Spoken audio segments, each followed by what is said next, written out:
Lá vem a professora com brasileiras em destaque, mulheres artistas. Ao longo da história, muitas mulheres contribuíram para avanços e transformações em distintas áreas do conhecimento, e na arte não foi diferente. No Brasil, muitas artistas foram e são protagonistas, conquistando espaços e desafiando estereótipos de vitimização. Pioneira da arte no Brasil, Georgina Albuquerque estava à frente das propostas de sua época e foi a primeira mulher a pintar no gênero pintura histórica, território exclusivamente masculino. Em 1904, ela foi para Paris aprimorar seus estudos e lá foi influenciada pelo impressionismo. Na obra Sessão do Conselho de Estado, ela ressalta outra figura feminina importante. Dona Leopoldina aparece como estadista e arquiteta de nossa independência. Tarsila do Amaral dispensa apresentações. Ela é considerada a grande dama da pintura brasileira. E seu quadro Abaporu é a nossa Mona Lisa. Hoje ele está lá no Malba, em Buenos Aires. Aqui no canal vocês vão encontrar um vídeo sobre interpretação dessa imagem, sobre o Abaporu, que é bem interessante. Eu recomendo para vocês. Precursora do modernismo muito antes da Semana Moderna de 22, Anita Malfatti nasceu numa família com poucos recursos e necessitou da ajuda de amigos e familiares para estudar na Europa, mas o resultado que apresentou no seu retorno não correspondeu às expectativas. Na exposição de 1917, ela apresentou trabalhos com forte influência expressionista. E aí recebeu duras críticas de Monteiro Lobato, que levaram a Anita a um longo período de isolamento.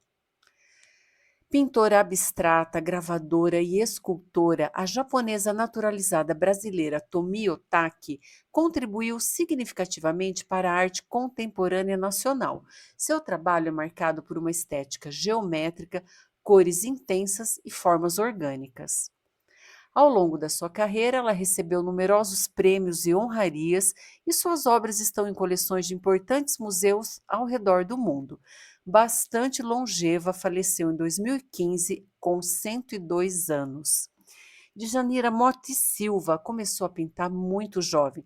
Seu trabalho é marcado por cores puras, formas simplificadas e abordagem realista, sempre pautada na cultura brasileira. Também recebeu reconhecimento internacional e seus quadros fazem parte do acervo de importantes museus, inclusive no Vaticano. Lygia Clark foi uma das figuras centrais do movimento neoconcreto, que propunha uma abordagem subjetiva e orgânica. Começou a carreira como pintora, mas expandiu sua prática para a escultura, performance e instalação. Na série Bichos, uma das suas mais famosas, formas abstratas, geométricas e articuladas podem ser manipuladas pelo observador. Também adepta do neoconcretismo, a Lígia Pape, além de artista plástica, foi professora na Federal do Rio, na Escola do Parque Lage e nas Belas Artes.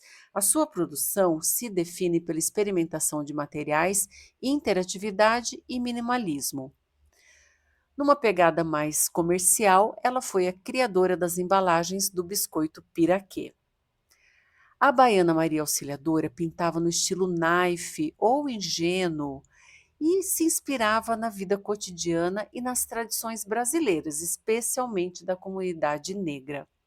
Sua marca foi a utilização de cores intensas, traços simples, muita autenticidade e sensibilidade. A carioca Beatriz Milhazes combina elementos da arte abstrata, cores intensas, padrões geométricos e arabescos que transmitem sensações de alegria, movimento e vitalidade. Reconhecida internacionalmente, ela é considerada uma das artistas brasileiras vivas mais valorizadas em termos de mercado. A sua obra Meu Limão foi vendida em leilão por 2.098.000 dólares, um recorde para a pintura brasileira.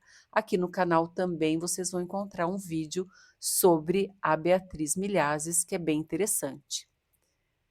Adriana Varejão, uma das artistas contemporâneas mais valorizadas também, tanto dentro como fora do nosso país.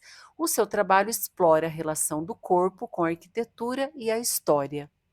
Ela também cria instalações imersivas onde se pode interagir e explorar os espaços físicos e conceituais criados por ela. Aqui no Brasil existe um centro de arte contemporânea chamado Inhotim. Lá a gente pode apreciar de perto o trabalho dessa incrível artista. Enfim, pessoal, esse vídeo foi para celebrar o talento e a contribuição dessas mulheres para a cultura brasileira, porque elas nos inspiram e enriquecem o nosso universo. Atualmente, infelizmente, a cultura nacional anda num nível um pouco baixo, né? Produção de massa, músicas muito ruins, nas próprias artes contemporâneas, algumas coisas que nos chocam um pouco. Então, de fato, essas mulheres nos inspiram. Pessoal, eu espero que vocês tenham gostado. Se gostaram, deixe seu like, inscrevam-se no canal. Um abraço, que lá vai a professora.